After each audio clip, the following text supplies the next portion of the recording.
Hello everybody, in today's video I'm going to show you how to update Sparrow Wallet. Sparrow Wallet is a privacy-focused Bitcoin desktop wallet known for the coin control, custom fees, hardware wallet support, and detailed transaction management. Keeping it updated ensures you get the latest security fixes, performance improvements, and new features, and here's how to update it quickly and safely.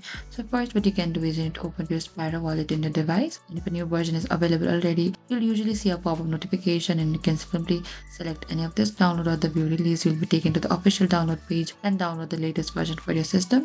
Windows, MacOS, or the Linux, and install it like a normal program. Update and your wallet and settings remain safe. Updating does not delete your wallet files. Or the method two would be the manual update. If you do not see a notification, you can simply open to your Sparrow Wallet. Here you can go to this help over here and check for any of the updates if you find it. And you can also download it the newest version from here. You can run the installer and overwrite the old version and no need to uninstall it first. That is it. This is how you can update to your Sparrow Wallet and you're now running to this latest version. Thank you for watching this video. Don't forget to like, share, and subscribe. And if you have any trouble or confusion, please comment down and we will reach out to you very soon.